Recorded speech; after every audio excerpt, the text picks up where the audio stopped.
Hello everybody, it is Current Cartoon TV coming you back with another review. My name is Outlaw and I have my good friend here, Vash.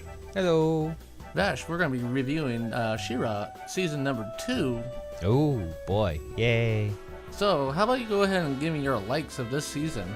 It's a very short season, so likes, I guess. I liked that they had an episode where they had some throwback costumes in it. Maybe episode 6 of the season with Light Spinner. Oh yeah, good throwback story. Yeah, good origin story. Catra, involvement for her. I think her character was actually, this season was all about her arc, more or less. Other than that, yeah, not much else to say other than dragons. Oh geez, good thing I have the censor button still on. What I like about this season pretty much is we did get some backstory of some characters more than we actually thought we were supposed to get. Like we got a lot of backstory on Shadow Weaver as Light Spinner, and then we get a little bit backstory of Catra where she's like always wondering why she was treated differently than Adora. We also see how she was more vulnerable to Shadow Weaver and trying to impress her still again. She managed to escape from her little prison cell. That was like, wow. And another thing I did like about this was where the Princess Alliance is even stronger than before, like from season 1. And there's a lot of foreshadowing in this season. Maybe a little bit of backstory of Adora in next season that we're going to get. I don't know. Was it really a stronger season with the princesses working together? It felt like it was, I don't know, them working together. The first part of the episode, they seemed like to be annoying and maybe a nuisance to each other, especially with Frosta and Glimmer, where Frosta literally was acting her age, finally. But Glimmer being more of the adult now. Yeah, she was like the little annoying little sister. So I did like the fact that we got to see more of Hordak. We got to see him a little bit more in this and being more involved, especially when he got assistance from Entrapta, and we get a little bit of a glimpse of maybe what his ultimate plan is. Is it to make a portal to another world? Or is it to change the atmosphere of that planet, making where all life form is dead? Because we did see him use it against Catra at the end of the season. Yeah, well, I just figure he's an alien from another planet, and that's more of his normal environment. And he considers everyone on this planet weak. So, yeah, he's just being a bad guy.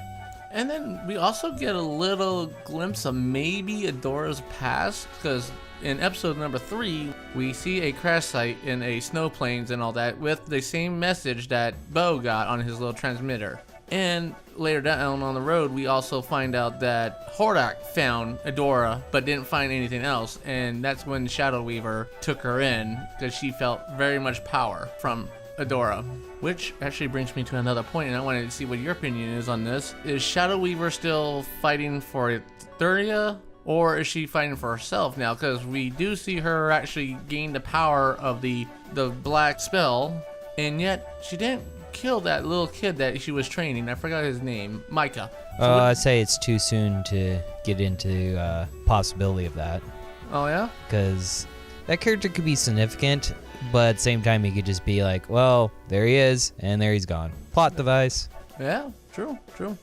But she seemed like she has some alternative motive now, not just for the Black Garnet now. True.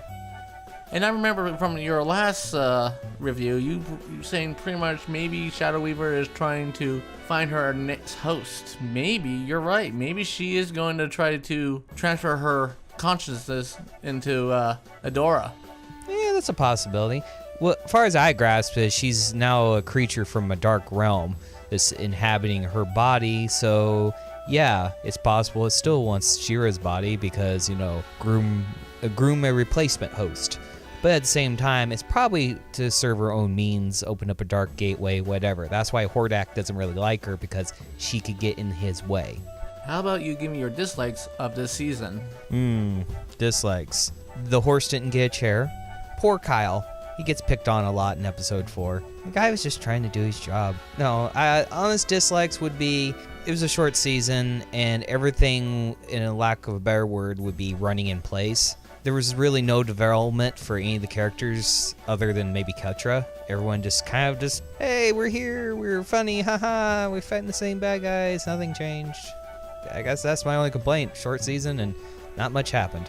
I have to pretty much agree with you on this. This season did not have any major character developments between Glimmer, Bo, or Adora. Glimmer may be a little bit more responsible now, but under pressure, she did let the captured Catra escape, and she was vulnerable to her misdeeds there. And Bo really didn't advance at all. He lied to his parents, so he made up to them telling them the truth. Whoopie-doo. And Adora is getting better with her powers of being She-Ra, but she hasn't even mastered at all. And I'll be honest with you, Swiftwind literally didn't do anything in this season. Nothing except do loop-loops. You really don't like that horse, do you? I do not. He is annoying. I'd rather have a dragon than that horse. Oh, we got the horse, man. But I did feel like that this season was more about Catra, the antagonist of this season. Like how she's losing authority and losing her place with Hordak. And another thing I did not like the fact that this was only 7 episodes. It was pretty sad actually to go blow through this in one afternoon. I was actually kind of like, really? That's it? That nothing else? No more? And I kind of feel like I don't mean to be mean. I was kind of relieved it was short because then I could continue working on other stuff. I kind of feel like that they're following the same path as they did with Voltron, where they're going to make each season smaller and smaller, but yet take longer and longer to come out. Oh yeah, and then in 3 months to 4 more, they'll have more episodes, 7 more this summer, and then 7 more this fall. One thing that I kind of annoyance with that is they did not do anything with the characters art or the background art. It literally looked the same from season 1. They didn't do any improvements at all. What, you were expecting something different? I was expecting a little bit better, character designs a little bit, because their characters are pretty well plain, and like you said in the last one, that little splotch on their right above their cheeks and nose, it's still there, and it still didn't move much at all. It was like after you said that in the last season, I kind of noticed that more on in these later episodes. Yeah, I will admit the artwork lends itself to certain things, but its weaknesses and strengths are obvious. I done enough animation in my time already. It's a lot of effort to redraw and shade over and over again. So I will give them a benefit of a doubt that they probably were on a crunch and they were trying to get all this done quickly and out the door. But yeah, at the same time, visually, it's not that engaging. So are you saying that season 3 better have some new art or new, at least character designs maybe, or at least improved character designs, I'm going to say?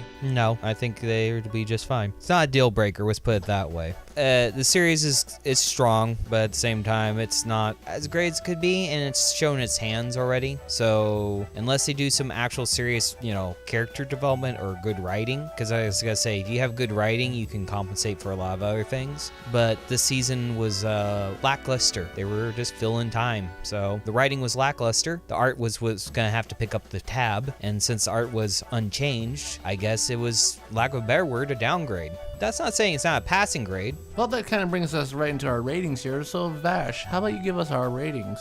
It wasn't god-awful, but I can't be too mean. I'm going to give it a 4 out of 5. All right, well, 4 out of 5. I'm actually going to be a little meaner on this one. I'm actually going to give it a 3 out of 5. I did not like the fact that it didn't move the story any more than from the season 1, maybe a little bit, but not enough to actually move me, I guess you could say. And like you said, if the writing's not there, the artwork better be there, but neither were there at the presence of this season, so that kind of made it where maybe I should have just not waste a day and watch this. So yeah, I'll admit I was ready to tune out. Overall, I felt like the characters, their personalities were there. The facial animation was good. It still was engaging. I had moments where I laughed, especially with all the variations of Catra in that one episode where everyone was taking their 2 cents worth, and they showed an old version of her wearing the costume and transforming into the cat, etc. And I thought, all right, it's a good, funny LARP of a series, and if it made me laugh in certain moments, that's why I give it a little higher rating.